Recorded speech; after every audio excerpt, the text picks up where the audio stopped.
दोस्तों, रावण के भाई कुंभकर्ण के कुछ ऐसे रहस्य जो 99% हिंदू बिल्कुल भी नहीं जानते होंगे। साथ ही कुंभकर्ण के कुछ ऐसे खास ताकतों और शक्तियों की भी बात करेंगे जो शायद ही आप जानते होंगे। नमस्कार दोस्तों, मैं अथर्व तिवारी आप सभी के सामने पुनः एक बार उपस्थित हूँ एक और नई कहानी लेकर। तो चलिए शुरू करते हैं। रामायण काल में ऐसे कई मायावी असुर, दानव, वानर और राक्षस थे जो आश्चर्यजनक रूप से शक्तिशाली थे, जैसे वानर, गरुड़, रीछ, माल्यवान, सुमाली, माली, रावण, कालनेमी, सुबाहु, मारीच, कुंभकर्ण, कंबद, विराट, अहिरावण, खर और दूषण, मेघनाद, मैदानो, बाली आदि इत्यादि। लेकिन आज की इस खास वीडियो में हम जानेंगे कुंभकर्ण से जुड़े खास रहस्य के बारे में। दोस्तों, कुंभकर्ण के परिवार के बारे में क्या आप जानते हैं? दरअसल कुंभकर्ण के दादा पुलस्त्य और दादी का नाम हविभ्रुवा था।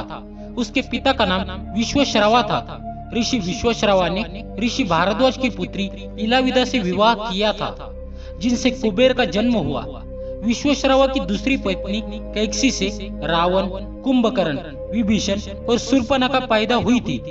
खर, दूषण, कुंभिनी, अहिरावण और कुबेर कुंभकर्ण के सौतेले भाई थे।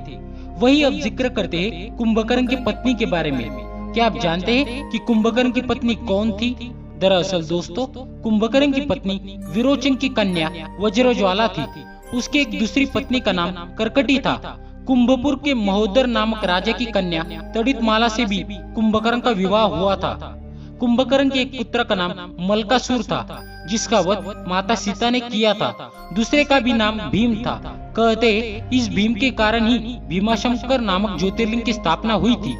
वही दोस्तों, कुंभकर्ण को उस समय का साइंटिस्ट कहा जाता है। रावण की सेना में अस्त्र शस्त्र या यंत्र बनाने वाले एक से एक वैज्ञानिक थे, जैसे शुक्राचार्य भार्गव, शंभुक और कुंभकर्ण और वज्रज्वाला।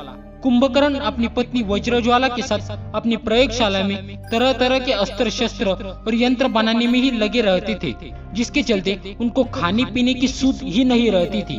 कुंभकर्ण की यंत्र मानव कला को ग्रेट इंडियन पुस्तक में विजार्ड आर्ट का दर्जा दिया गया है। इस कला में रावण की पत्नी धान्य मालिनी भी पारंगत थी। वरदान के पहले और एक दिन जागने के दौरान कुंभकर्ण यह कार्य करता था। दोस्तों, आपको पता है कि एक दिन छोड़कर वर्ष भर सोता था कुंभकर्ण।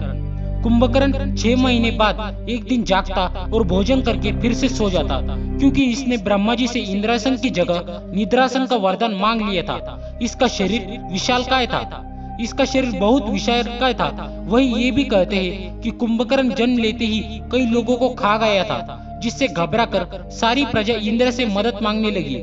उसके बाद इंद्र और कुंभकर्ण के बीच युद्ध हुआ, लेकिन कुंभकर्ण ने इंद्र को हरा दिया था। युद्ध के दौरान किसी तरह कुंभकर्ण को जगाया गया। कुंभकर्ण ने युद्ध में अपने विशाल शरीर से वानरों पर प्रहार करना शुरू कर दिया। इससे प्रभु श्री राम की सेना में हाहाकार मच गया। सेना का मनोबल बढ़ाने के लिए श्री राम ने कुंभकर्ण को युद्ध के लिए ललकारा और भगवान राम के हाथों कुंभकर्ण वीर गति को प्राप्त हुआ। उसके शव के गिरने से लंका का बाहरी फाटक और परकोटा गिर गया। तो दोस्तों, ये थी कुंभकर्ण के कुछ खास रहस्य। अगर आपको हमारी खास जानकारी या वीडियो अच्छी लगी हो तो इस वीडियो को लाइक करें, हमारे चैनल को सब्सक्राइब करें और ज्यादा से ज्यादा शेयर आप अवश्य कीजिए। मिलेंगे अगली बार एक ऐसी खास वीडियो के साथ। तब तक के लिए बहुत बहुत धन्यवाद।